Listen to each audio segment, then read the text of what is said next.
கிறிஸ்துவுக்குள் பிரியமான எல்கிபோர் advent ministry நேயர்களே, உங்கள் யாவரையும் மற்றும் ஒரு நல்ல பாடத்தில் சந்திப்பதில் மிகுந்த மகிழ்ச்சி அடைகிறோம். இந்த காலாண்டு முழுவதும் பிலிப்பியர் மற்றும் கொலோசியர் புஸ்தகங்களில் கர்த்தராகிய இயேசு கிறிஸ்துவானவர் வானத்திற்கும் பூமிக்கும் எவ்விதமாய் மையமாய் இருக்கிறார், அவர் இணைக்கிறார் என்பதை பவுலாருடைய ஊழியத்தின் வழியாய் நம்ம நிறைய கற்றுக்கொண்டு வருகிறோம். அந்தபடியாய் இந்த வாரத்தினுடைய பாடம் எண் 5, இரவில் பிரகாசிக்கிற சுடர்களாக என்ற தலைப்பு கொடுக்கப்பட்டிருக்கிறது.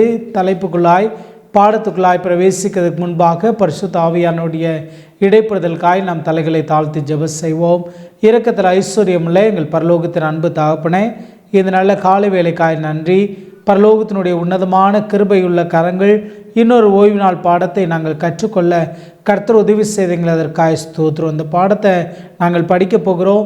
பாடத்தின் தலைப்பு கிணங்க நாங்களும் சுடர் விடக்கூடிய என் ஆண்டவரே, ஒளி வீசக்கூடிய இருளிலே உம்முடைய பேரொளியை பிரகாசிக்கக்கூடிய விளக்குகளாய் சுடர்களாய் கர்த்தர் எங்களை மாற்ற உம்முடைய வார்த்தைகளை கொண்டு எங்களுக்கு நெருப்பு மூட்டும்படியாய், உங்கள் வார்த்தைகளை கொண்டு பரலோகத்தின் ஆண்டவர் எங்களுக்கு வெளிச்சம் மூட்டும்படியாய் உடைய சமூகத்தில் கெஞ்சுகிறோம். அந்த நிகழ்ச்சியை பார்க்குற ஒவ்வொருவரையும் கர்த்தர் பலப்படுத்துங்க. இயேசுவின் வழியாக ஜெபிக்கிறோம் நல்ல பிதாவே, ஆமென்.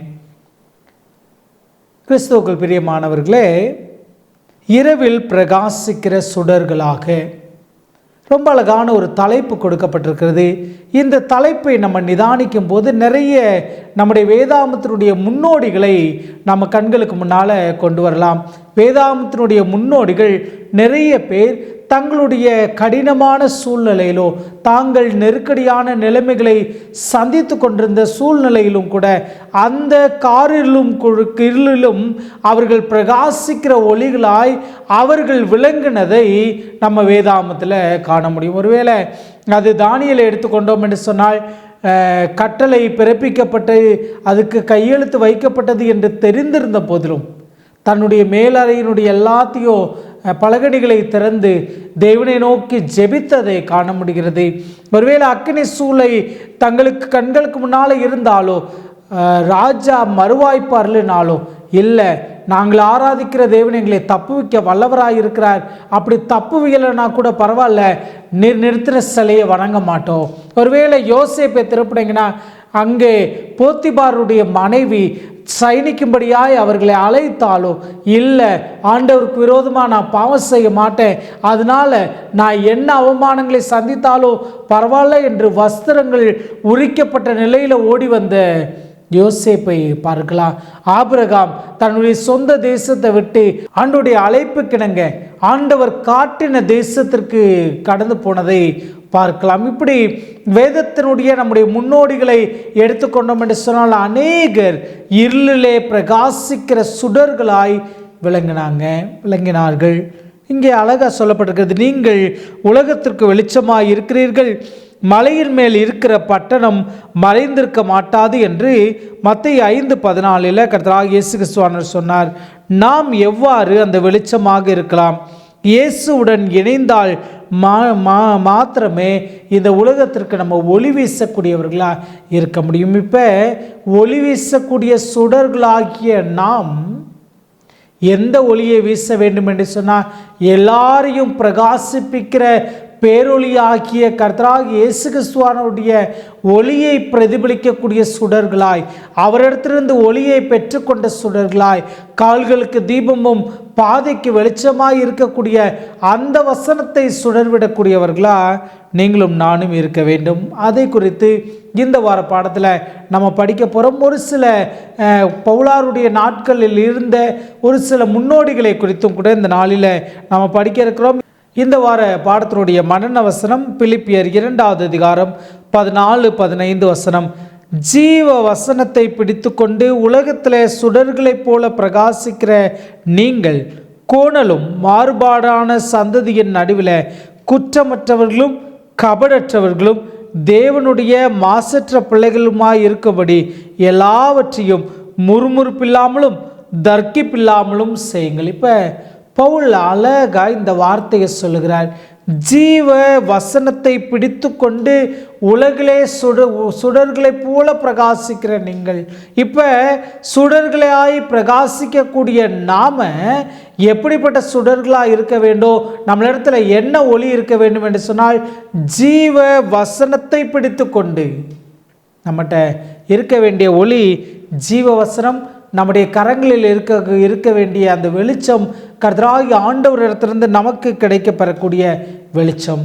சரி, இந்த வெளிச்சத்தை பிடிக்கக்கூடிய நாம எப்படிப்பட்ட காலத்தில் இருக்கிறோம் அப்படின்னு சொன்னால், கோணலும் மாறுபாடுமான சந்ததியின் நடுவில் நம்ம இருக்கக்கூடிய சூழ்நிலையும் சொல்லப்படுகிறது.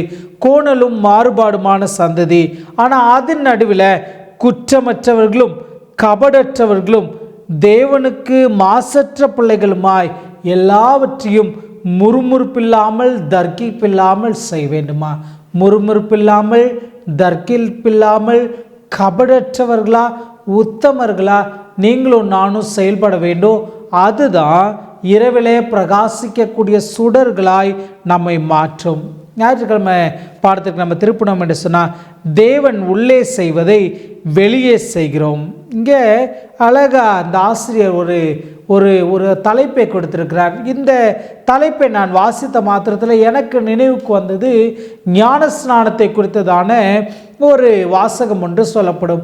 ஞானஸ்நானத்தை குறித்து வாசகமாய் சொல்லும்போது சொல்லுவாங்க, the outward sign of the inward change அப்படின்னு சொல்லுவாங்க. உள்ளான மனிதர்களுக்குள்ளாய் ஏற்பட்ட மாற்றத்தினுடைய வெளி தோற்றமே ஞானஸ்நானம் என்று சொல்லுவாங்க. அதுபோல கர்த்தராகிய ஆண்டவர் எனக்குள்ளாய் அவர் செஞ்ச கிரியையை, அவர் பாராட்டின இரக்கத்தை, அவர் எனக்கு கற்றுக் கொடுத்ததை நான் பிறருக்கு சாட்சியாக பகிர்ந்து கொள்ளக்கூடிய ஒரு அனுபவம். அப்போஸ்தலர் 16வது அதிகாரம் 13-15 ஓய்வு நாளில் நாங்கள் பட்டணத்திற்கு வெளியே போய் ஆற்றின் அருகே வழக்கமாய் ஜெபம் பண்ணுகிற இடத்துல உட்கார்ந்து அங்கே கூடி வந்த ஸ்திரீகளுக்கு உபதேசித்தோம். அப்பொழுது தியத்திரா ஊராலும் இரத்தாம்பரம் விற்கிறவளும் தேவனை வணங்குகிறவர்களுமாகிய லீதியாள் என்னும் பேருள்ள ஒரு ஸ்திரீ கேட்டுக்கொண்டிருந்தால், பவுல் சொல்லியவைகளை கவனிக்கும்படி கர்த்தர் அவள் இருதயத்தை திறந்தருளினார். அவளும் அவள் வீட்டாரும் ஞானஸ்நானம் பெற்ற பின்பு அவள் எங்களை நோக்கி, நீங்கள் என்னை கர்த்தரிடத்தில் விசுவாசம் உள்ளவள் என்று எண்ணினால் என் வீட்டிலே வந்து தங்கியிருங்கள் என்று எங்களை வருந்தி கேட்டுக்கொண்டாள். இங்கே ஒரு சுடரை காண முடிகிறது. யார் என்று சொன்னால், தியத்தீரா ஊரால் ஆகிய லீதியாள் என்று சொல்லப்படக்கூடிய ஒரு அன்பான ஸ்திரீ. ஒருவேளை புதிய ஏற்பாட்டினுடைய நாட்களில் நம்ம வெளிப்படுத்தல வாசிக்கிறோமே 7 சபைகள், 7 சபைகளில் இந்த சபையும் இந்த இடமும் தியத்தீராவும் ஒரு முக்கியமான ஒன்று. தியத்தீராவில் இந்த அருமையான சகோதரி இல்லை தாயார் இரத்தாம்பரம் விற்கக்கூடியவர்கள். இரத்தாம்பரம் விற்கக்கூடிய அவர்கள் ஆண்டோடைய வார்த்தையை கேட்டு அந்த வார்த்தை அவர்களுக்குள்ளாய் செயல்பட்டு அந்த வார்த்தை நிமித்தமாய் அவர்களையும் அவங்க குடும்பத்தையும் சேர்த்து கொண்டாங்களாம். பவுல் தெளிவாக சொல்லுகிறார், ரட்சிப்பு முற்றிலும் தேவனுடைய கிரியை, அதில் நமக்கு இம்மியளவும் புகழில்லை, விசுவாசமும் கூட ஓர் ஈவுதான், பரிசுத்த ஆவியானுடைய கிரியையால் அது ஊக்கமடைகிறது. இப்போ பவுல் ரொம்ப தெளிவாக ஒரு காரியத்தை நமக்கு புரிய வைக்கிறார். என்னன்னு சொன்னால், இங்கே இரத்தாம்பரம் இருக்கக்கூடிய இந்த தாயாரை தெரிந்தெடுக்க வேண்டும். தேவன் கர்த்தர் அவள் இருதயத்தை திறந்தருளினார். இப்போ நாங்கள் சென்று ஊழியம் செய்ததுனால இல்லை, அந்த ஊழியத்தின் வழியாய் ஆண்டவர் அவங்க இருதயத்தை திறந்தருளினார். இப்போ ஒரு தாயாரை நம்ம முன்னால் காண முடிகிறது. பிலிப்பியர் 2வது அதிகாரம் 12-13 வசனங்களை வாசித்தோம் என்று சொன்னால், ஆதலால் எனக்கு பிரியமானவர்களே, நீங்கள் எப்பொழுதும் கீழ்ப்படுகிறபடியே நான் உங்களுக்கு சமீபமாய் இருக்கும் பொழுது மாத்திரமல்ல, நான் தூரமாய் இருக்கிற இப்பொழுதும் அதிக பயத்தோடும் நடுக்கத்தோடும் உங்கள் ரட்சிப்பு நிறைவேற பிரயாசப்படுங்கள். ஏனெனில் தேவனே தம்முடைய தயவுள்ள சித்தத்தின்படி விருப்பத்தையும் செய்கையும் உங்களில் உண்டாக்குகிறவர். இப்போ அவருடைய தயவுள்ள சித்தத்தின்படி நமக்கு விருப்பத்தையும் செய்கையும் உண்டாக்குறவர். தெளிவாக புரிய வைக்கிறார் நமக்கு. அந்த விருப்பத்தையும் அதை செய்கையில் கொண்டு வருவதற்கான செயல்களையும் யார் செய்கிறார் என்று சொன்னால் கர்த்தராகிய ஆண்டவர் செய்கிறார் என்பதை தெளிவாக நமக்கு புரிய வைக்கிறார். சங்கீதம் 2:11 நம்ம வாசித்தோம் என்று சொன்னால், பயத்துடனே நடுக்கத்துடனே அவரை சேவிக்க வேண்டும்.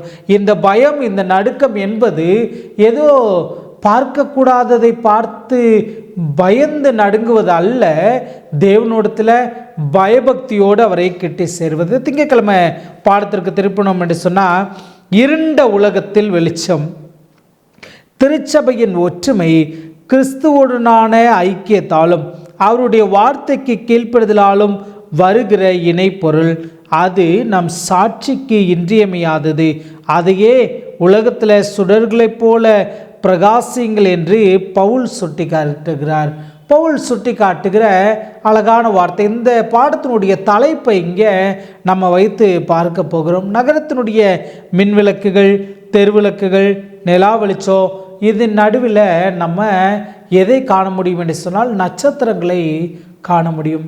இந்த வெளிச்சங்கள் அதிகமாகும் போது நட்சத்திரங்களுடைய வெளிச்சம் நமக்கு தெரியாதது மாதிரி இருக்கும். நட்சத்திரங்களுடைய வெளிச்சம் நம்மளால் காண முடியாது. அது இன்னும் கரெக்டாக சொல்லணும்னா பகல் நேரத்தில் நட்சத்திரங்களை காண முடியாது. ஏன்னா நம்ம பிரகாசத்துக்கு நடுவில் இருக்கிறதுனால அந்த வெளிச்சத்தை நம்மளால் காண முடியாது. ஆனால் இருளில் நம்ம என்ன செய்ய முடியும் என்று சொன்னால் நட்சத்திரங்களை காண முடியும். அதே போல தான் இருளான இந்த உலகத்தில், இருளான இந்த வாழ்க்கைக்கு நடுவில் தேவ பிள்ளைகள் சுடர்களைப் போல ஒளி வீசக்கூடிய நட்சத்திரங்களாக இருக்க வேண்டும். பிலிப்பியர் 2வது அதிகாரம் 15-16 வசனங்களை வாசிக்கிற, கோணலும் மாறுபாடுமான சந்ததியின் நடுவில் குற்றமற்றவர்களும் கபடற்றவர்களும் தேவனுடைய மாசற்ற பிள்ளைகளுமாய் இருக்கும்படி எல்லாவற்றையும் முறுமுறுப்பில்லாமலும் தர்க்கிப்பில்லாமலும் செய்யுங்கள். இப்போ முறுமுறுப்பும் தர்க்கிப்பும், மாசற்றவர்களும் குற்றமற்றவர்களும் என்று சொன்னால் இது யோபுவினுடைய வாழ்க்கையில் நம்ம நிறைய காண முடியும். யோபு 1:1, 1:8, 2:3, 11:4, 13:9 இதெல்லாம் யோபுவை உத்தமன், சன்மார்க்கன், தேவனுக்கு பயப்படுகிறவன் என்று அவருடைய அந்த நிலையை காட்டுகிறது. இந்த மாசற்ற நிலை, இந்த குற்றமற்ற நிலை என்பது பாவமில்லாத நம்முடைய குணாதிசயங்களில் உத்தமமான குணாதிசயத்தை மையமாய் கொண்டது.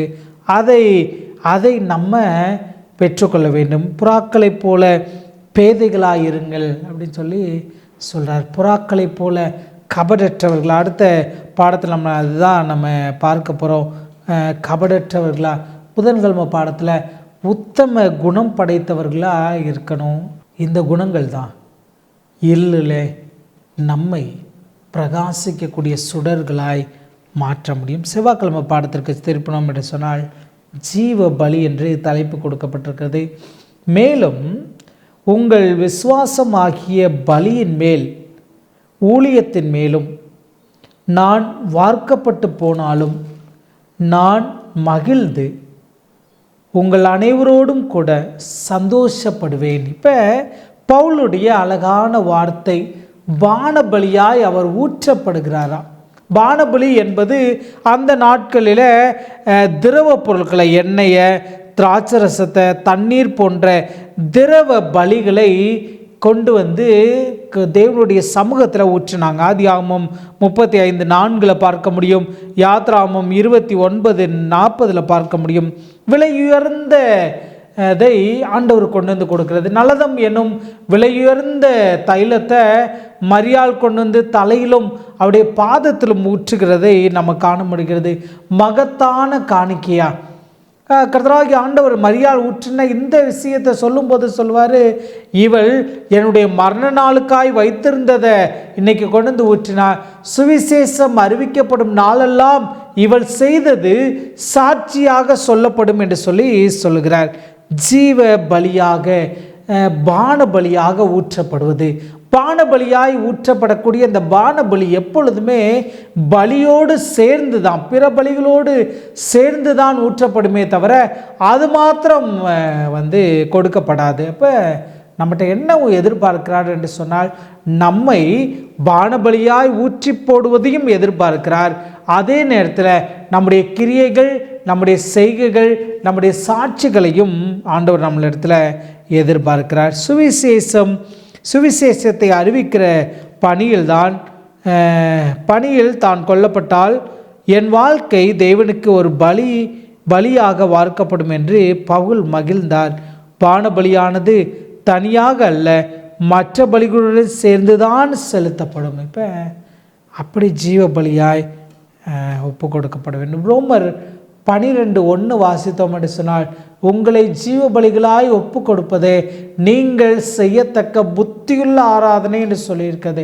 புத்தியுள்ள ஆராதனை என்னன்னு சொன்னால், நம்மை ஜீவ பலிகளாக, நம்மை பான பலிகளாக, நம்மை பிற பலிகளோடு சேர்ந்து முழுமையாய் தேவனுக்கு ஒப்பு கொடுப்பது, சுடர் ஒளியாய் வீசுவது, மாசற்றவர்களாக நம்ம இருப்பது, தர்க்கிப்பில்லாமல் செய்வது என்பது நம்மளை எந்த நிலைக்கு அழைத்து செல்கிறது என்று சொன்னால், நம்மளை ஜீவ பலிகளாய் ஒப்பு கொடுக்கிறதற்கு அழைத்து செல்கிறது. புதன்கிழமை பாடத்திற்கு திருப்பினோம் என்று சொன்னால், உத்தம குணம்.